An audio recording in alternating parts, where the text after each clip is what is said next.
nagulat ako dito po sa letter E42, nakalagay dito, nag-deliver kay Senator Tito Soto. Pwede nyo bang i-verify? Totoo po to at ay kwento nyo yung circumstance. Yes, Your Honor. Sige, sir. Yung time na yan, Your Honor, advance team kami, Your Honor. Nauna kami sa area kasi in-advise na kami ng team leader namin na mag-proceed na sa building ni Tito Soto sa Baclaran. So, after lunch, nandun na po kami aboard.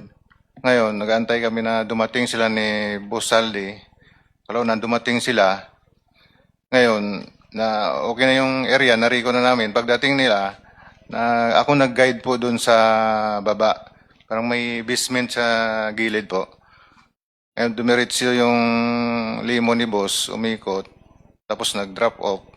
Tapos makyat sa parang hagdanan, Your Honor. At tapos may elevator. Kasama niya po si A.A. Mark, saka si Paul, saka yung SO niya po nga si Police, Police Major Dichoso po.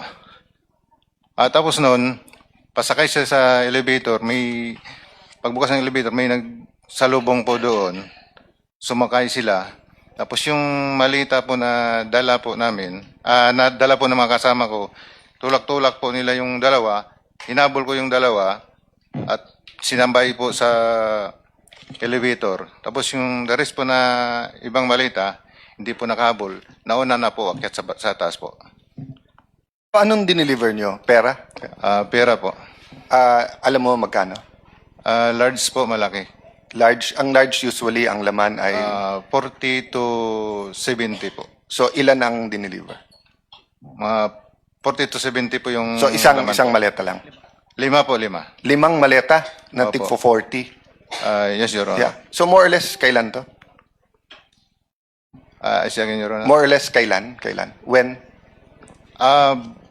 Year 2024 po, bago Campaign period. Yes po. Okay. So, kaya ko to tinatanong dahil mabigat sa akin to dahil nga pinaniniwala natin yung Blue Ribbon Committee na pinamunuan ni Senator Lacson, but everyone knows magpartner talaga yan si Senator Tito Soto and Senator Lacson, no? Not partners in business but partners in politics, no?